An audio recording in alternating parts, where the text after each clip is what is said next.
이 본문에 있는 말씀은 게으름에 대해서, 나태에 대해서 권면하는 말씀과 동시에 경고하는 말씀입니다. 그래서 성경은 이 게으름을 병적이다라고 말함과 동시에 죄라 그렇게 표현하기도 합니다. 우리 영혼을 파괴하는 대죄 7가지에 대해서 함께 우리가 말씀을 공부한 적이 있습니다. 거기에 보면은 이 교부들은 우리 영혼을 죽이는 죄의 한 부분으로 이 나태를 이야기하고 있습니다. 게으름이라는 것이 무엇일까? 이 사전적 정의를 찾아보면은 행동이나 일 처리가 느리고 일하기 싫어하는 버릇이다, 그렇게 표현을 하고 있습니다.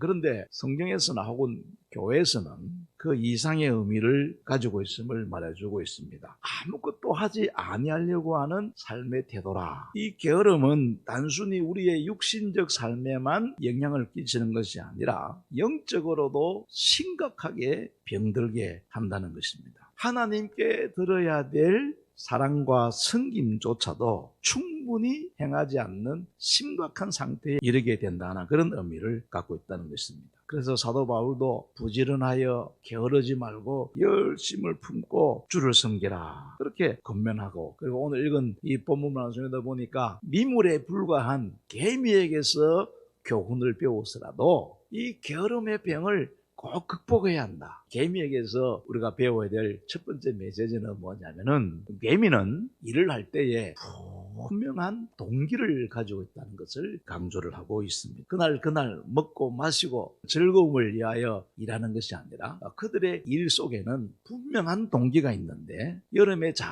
준비하여 겨울철에 먹을 것을 위하여 이들은 열심히 일하고 있다, 그렇게 말씀합니다. 개미들은 먹을 것이 없는 겨울에 당할 고통, 그것을 상상하면서 열심히 곡식을 쌓아놓는다는 것입니다. 우리들의 삶의 목적이 무엇인가를 분명히 알고 사는 것이 중요하다는 것입니다. 우리가 흔히 잘 알고 있는 소교리 문답에 제1문이 무엇입니까? 사람의 제일 되는 목적이 무엇입니까? 사람의 제일 되는 목적은 하나님을 영화롭게 하고 영원토록 그를 즐거워하는 것입니다. 이 성경은 우리들이 살아야 될 동기와 목적이 무엇인가를 분명히 밝히고 있습니다. 사람이 삶의 목적이 분명할 때 생활이 달라지고 앞으로 전진하게 되는 것입니다. 스티븐 콥이라는 사람이 성공하는 사람들의 7가지 습관이라는 책입니다. 7가지 습관 가운데 제일 첫 번째 1번이 뭐냐면은 시켜서 일하지 말고 억지로 일하지 말고 주도적으로 일을 해요. 여러분 신앙생활도 마찬가지예요. 주도적으로 할 필요성이 있습니다. 주도적으로. 이 개미에게서 배워야 될 두 번째 메시지는, 일을 할 때에 주도적으로 해라, 그 말이에요. 주도권을 가지고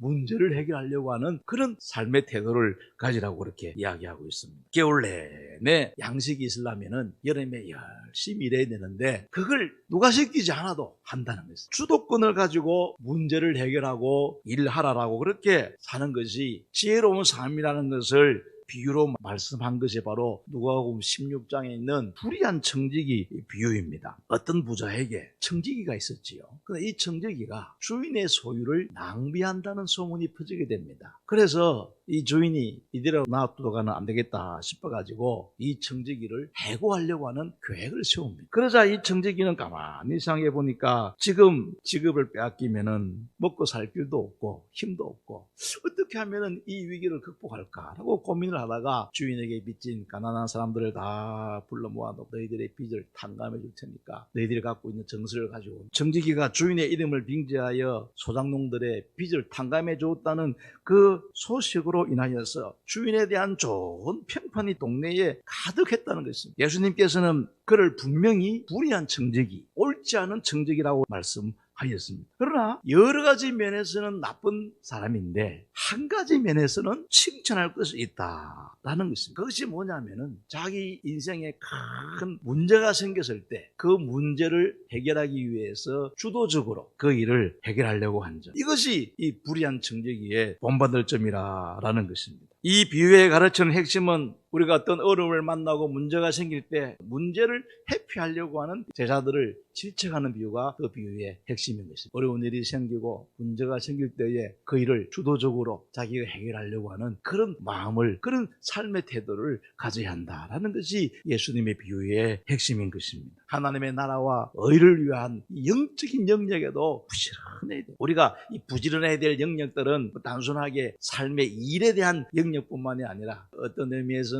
사람들과의 관계에서도 부지런해야 되고, 또 자기에게 맡겨진 이 경제적인 영역에서도 부지런해야 되고, 신체를 관리하는 데도 부지런해야 되고, 돈을 관리하는 데도 부지런해야 되고, 하나님께 대하여서는 부유한 자가 되어라. 이것이 성경에 가르쳐주고 메시지입니다. 그러면서 경고는 무엇입니까? 우리가 부지런하지 아니하고 게으름 피울 때에 생기는 그 엄청난 피해는 오늘 성경 말씀에 보니까 분명히 이야기하고 있습니다. 좀 더 자자, 좀 더 졸자, 좀 더 손을 모으고 누워있자 하면 내 빈궁이 강도같이 오며 내 곰핍이 군사같이 이르리라. 우리의 인생이 얼마나 비참해지는가를 그렇게 이야기하고 있는 것입니다. 지혜자의 삶의 모습은 어떤 모습입니까? 게으름을 극복해야 된다. 게으름은 삶의 질병이기도 하지만은 영적으로 보면은 죄의 수준에 이르게 된다는 것입니다. 결국 게으르다는 것은 그 사람의 마음 속에 하나님에 대한 사랑의 마음도 없고 이웃에 대한 사랑의 마음도 없고 무관심하게 되고, 무관심하니까